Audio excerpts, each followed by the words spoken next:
I invited all my friends and family to celebrate my graduation, the day I thought would prove my worth. But while I was walking across the stage, my father chose to leave the hall to answer a phone call from someone else. That one action spoke louder than any words. My biggest accomplishment meant nothing to him, and I've never felt so invisible in my pride. I invited all my friends and family to celebrate my graduation, the day I thought would prove my worth. But while I was walking across the stage, my father chose to leave the hall to answer a phone call from someone else. That one action spoke louder than any words. My biggest accomplishment meant nothing to him, and I've never felt so invisible in my. Sarah squeezed my hand as we sat in the hotel bar afterward. Babby, did it. I'm so proud. Her eyes sparkled with tears of joy, but mine were already clouded with something else, something darker. The reception was supposed to be perfect. 2 years of brutal study schedules, sacrificed weekends, mountains of debt, all leading to this moment. Sarah had supported me through everything.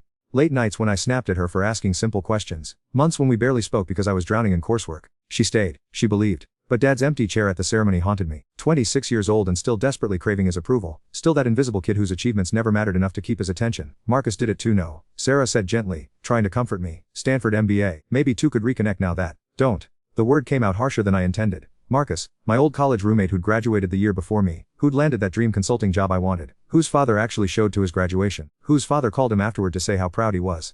Sarah's face fell. I'm sorry. I need air. I stood abruptly, leaving her sitting there with her half-finished and wounded expression. Outside the hotel, I checked my phone obsessively. Nothing from Dad. 3 missed calls from Mom making excuses for him. A dozen congratulations from friends who probably didn't even remember what I studied. But there was one message that made my stomach flip. Here'd finally made it through. Drinks to celebrate. Deserve better than what been settling for. Ashley Chen. We'd worked together during my internship last summer. Brilliant, ambitious, everything Sarah wasn't in the professional world. She understood the pressure, the drive, the need to prove worthy of spaces that felt like they were never meant for people like us. Sarah was kind and supportive, but she sold insurance and watched reality TV and couldn't understand why a phone call from my father could what should have been the best night of my. I stared at Ashley's message for 10 minutes before typing back. Ran check. Kind of a family thing tonight. Family that doesn't show isn't really family. Come find me when ready to celebrate with someone who actually gets it. The words hit like someone who actually gets it. When was the last time I felt truly understood? Sarah loved me, but love wasn't always enough when felt like we're drowning in own expectations. I went back inside. The reception was winding down. Sarah had been making small talk with my mom, both of them worried glances my way. They'd probably spent the whole time discussing how to handle my mood. Ready to head? Sarah asked hopefully. We had the penthouse suite, her graduation gift to me, probably costing her 2 months of salary. I nodded, but my phone buzzed again. Ashley, just finished a client dinner. At the W downtown if change mine. Room 847. The elevator ride to our suite felt endless. Sarah chattered about the ceremony, about my classmates she'd met, about the future we were building together. She'd already started planning our wedding for next spring. Had spreadsheets for guest lists and vendor comparisons, but all I could think about was Ashley's message. Room 847. Someone who understood ambition and success and the hollow ache of never being enough for the people whose approval craved most. Or somewhere else. Sarah said as we reached our room. Talk to me. I looked at her. Really look. 3 years together. She'd rearranged her entire around my schedule. Moved to California for my program. Learned to love football because I loved football. Pretended to enjoy the networking events where I collected business cards like trophies. She deserved better than someone who couldn't even appreciate what she'd sacrificed. I'm just tired. I lied. It's been a long day. She smiled and started unbuttoning her dress. The blue one she'd bought specifically for tonight because I'd mentioned once that blue was my favorite color. Well, I was already reaching for my jacket. I think I need to walk. Clear my head. Too much champagne. The disappointment flickered across her face before she could hide it. Want company. Just need some time alone. Know how I get. She did know. Sarah had learned to give me space when I spiraled. Had learned that pushing me when I was like this only made it worse. It was one of the things I loved about her, her ability to read my moods and respond accordingly. It was also what made lying to her so easy. Okay, but don't stay out too long. Tomorrow we're supposed to have brunch with Mom. I kissed her forehead, a soft, lying kiss, and left her standing there in that blue dress, trusting me to come back. The Uber to the W took 12 minutes, longest and shortest 12 minutes of my. I had a dozen opportunities to tell the driver to turn around, to go back to Sarah and the we'd built in the future she'd planned for us. Instead, I texted Ashley, on my way. She opened the door in a hotel robe, hair down, glass in hand. Behind her, I could see she'd ordered room service. Champagne strawberries, the kind of celebration I'd imagined having with someone who truly understood what this day meant. Congratulations, she said, stepping aside to let me in. To the man who never settles for second place. That was the moment. The exact moment I chose to betray everything Sarah and I had built together. Not for love or passion or some grand romantic gesture, but because someone finally told me I was worth celebrating, that I deserved better than what I had. She doesn't get it, does she? Ashley said, handing me a glass of champagne. The drive, the need to be extraordinary. I should have left. Should have thought about Sarah waiting for me in that blue dress, trusting me to come home. Should have remembered the spreadsheets and the sacrifices and the way she'd cried happy tears when I walked across that stage. Instead I took the champagne and said, no, she really doesn't.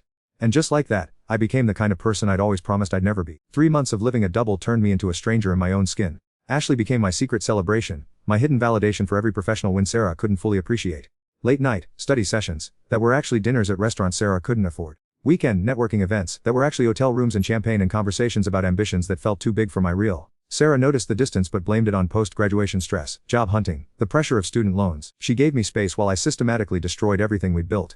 Been different since graduation, she said one morning over coffee. She was getting ready for work, insurance blazer and sensible pumps, while I stayed in bed scrolling through Ashley's texts about weekend plans. Just adjusting. I mumbled, not looking from my phone. Maybe we should postpone the engagement party. Give time to figure things out. The engagement party. Right, the one she'd been planning for months, sending the dates to our families, booking the venue where we'd had our first date. Another spreadsheet, another dream I was secretly sabotaging. Yeah, maybe. I didn't see her face fall because I was too busy reading Ashley's message about a consulting opportunity that could take us both to New York. A fresh start, a chance to build something with someone who matched my ambition. That night Ashley called while Sarah was in the shower. I got the position, senior associate at McKinsey, New York office. My stomach dropped. Congratulations, come with me. There's a spot on my team if wanted. We could stop pretending this is just, whatever this is. Through the bathroom door, I could hear Sarah humming off key, the way she always did when she was happy. She'd spent the evening researching restaurants for our anniversary dinner next week, had asked if I preferred the place with the view or the place with the better reviews. I can't just leave, I said quietly. Can't or won't, because there's a difference between being loyal and being afraid.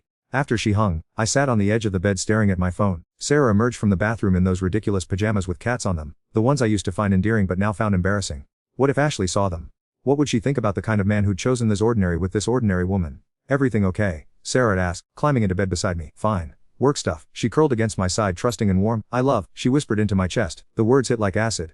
When was the last time I'd said them back in minute? 2 weeks later, everything fell apart in the most mundane way possible. Sarah was helping me organize my desk for a job interview when she found the hotel receipt to hotel. The night of graduation. The night I'd told her I went for a walk. She held the paper like it might hurt. What's this? I could have lied. Could have said I'd needed somewhere quiet to make phone calls. Could have bought more time to figure out how to end this without destroying her. Instead I said, we need to talk.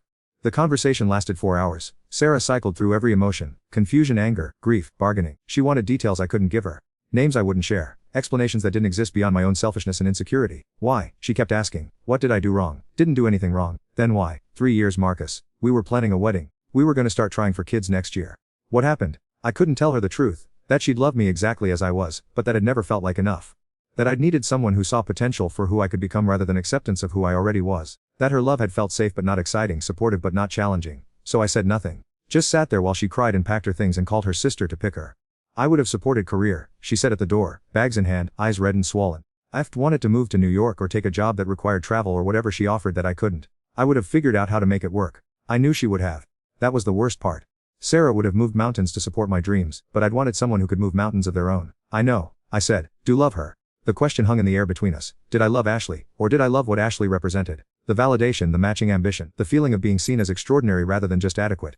I don't know. Sarah laughed. A broken, hollow sound. Destroyed us for someone don't even know if love. That's somehow worse than if it fallen head over heels. The door closed behind her with a soft click. No slamming, no dramatic exit. Just Sarah walking away from 3 years of our with the same quiet dignity she'd brought to everything else. I called Ashley that night. She knows. It's over. I'm sorry, baby. I know that was hard, but she didn't sound sorry. She sounded relieved. Like I'd finally made the choice she'd been waiting for me to make. So when can start in New York? Within a week, I was apartment hunting in Manhattan and interviewing for positions that promised everything I thought I wanted. Ashley and I found a place in Trico with exposed brick and floor, tip-ceiling windows, the kind of apartment that screams success to anyone who visited. Sarah moved back in with her sister, changed her relationship status on social media, started the painful process of canceling vendors and returning deposits and explaining to friends and family why there wouldn't be a wedding after all. I learned all this from mutual friends who chose sides quickly and definitively. Team Sarah. Team, how could do this to her? Team always knew we're selfish but this is next level. The engagement ring. 2 months' salary that Sarah had helped me pick out because she wanted to be part of the process. Sat in my sock drawer like evidence of my crimes. My mom called crying. How could her like this? She was family, we loved her. Dad, predictably, said nothing. Just like at graduation my biggest change wasn't worth his attention. But I was free now. Free to build the ambitious extraordinary I'd always imagined. Free to date someone who understood my drive and matched my professional goals. Free to discover that freedom, when built on betrayal, tastes like ash in mouth.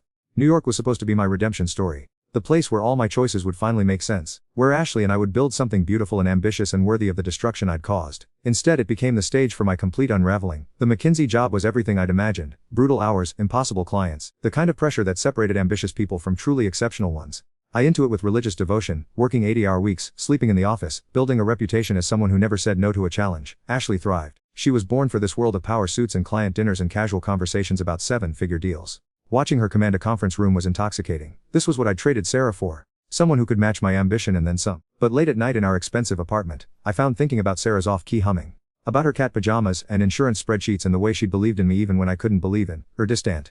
Ashley said one evening. We were getting dressed for another networking event, another chance to schmooze potential clients and build our careers. Are having second thoughts. About what? About us. About this. I've been weird since we moved here. I wasn't having second thoughts. I was having third and fourth and 100th thoughts. Every morning I woke in our beautiful apartment next to this brilliant woman and felt empty in ways I couldn't articulate. I'm fine. Just adjusting. But I wasn't fine. I was checking Sarah's social media obsessively, watching her rebuild her without me. She'd started running marathons, had gotten a promotion, was posting pictures with friends at places we used to go together, smiling in ways that looked real instead of performative. Meanwhile, my Instagram was all professional achievements and expensive restaurants and carefully curated shots of success. Each post felt like evidence in a case I was building against my own conscience.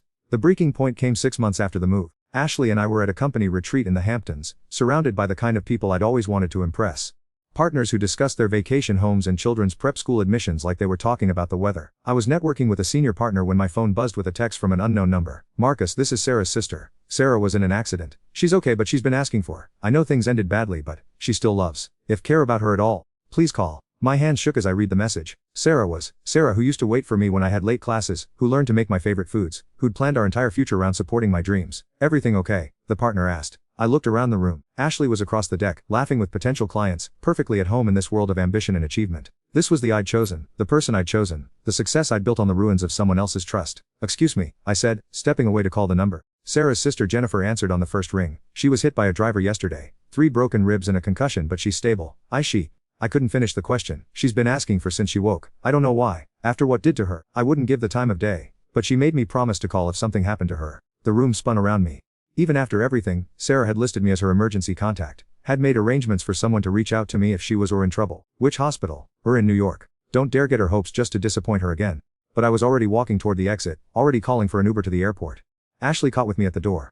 Where are going? The partner dinner is and go back to California. It's an emergency. Her face hardened. What kind of emergency? Sarah was in an accident. The name hung between us like a curse word. Ashley had never asked for details about my ex, but she knew Sarah was the reason I sometimes woke in the middle of the night looking haunted. And that's problem how? She's alone. She's ex-girlfriend who left for a reason. Remember? The woman who couldn't understand ambition, who was holding back. Everything I'd told about Sarah, that she was too ordinary, too simple, too content with mediocrity, suddenly sounded like the lies they'd always been. Sarah wasn't holding me back. She was trying to love me through my own insecurity and need for external validation. I have to go, I said. If leave now, don't bother coming back. I'm not gonna build it with someone who's still hung on his ex. I should have chosen Ashley. Should have stayed for the partner dinner and the networking opportunities, and the ambitious future we'd planned together. Should have trusted that Sarah would be fine without me, surrounded by friends and family who actually showed when she needed them. Instead I got in the Uber. The flight to San Francisco was the longest 5 hours of my. I kept thinking about all the times Sarah had been there for me. Bringing soup when I was sick, staying to help me practice presentations, celebrating my small wins like they were major victories.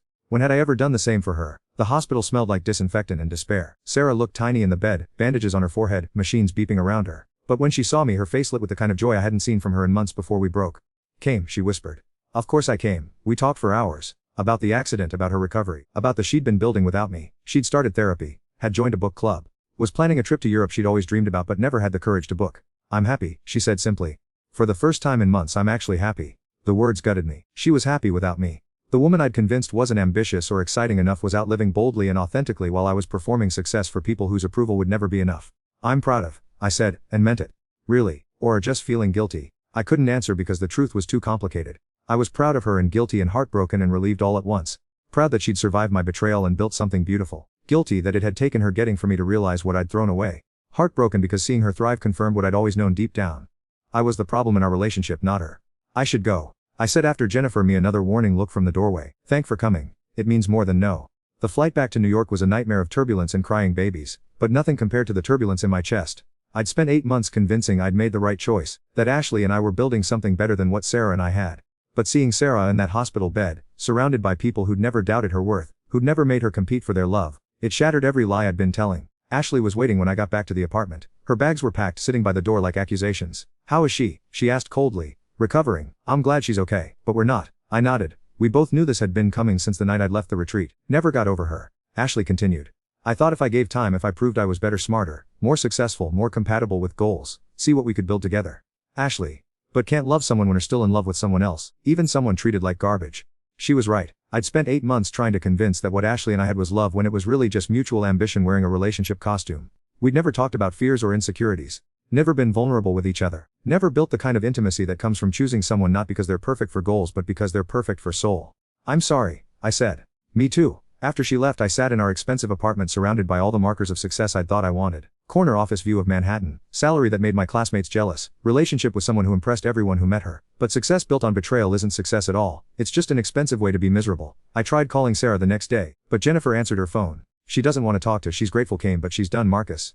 Finally, completely done. I need to tell her. Tell her what? That realize what lost, that want her back now that New York adventure fell apart. She's not backup plan. She's not gonna wait around for to figure out what everyone else already knows, that had something real and away for nothing. The line went dead. I spent the next 6 months spiraling deeper into work, chasing promotions and recognition that felt hollow the moment I achieved them. Dated other ambitious women who reminded me of Ashley, brilliant and driven and completely wrong for the broken person I'd become.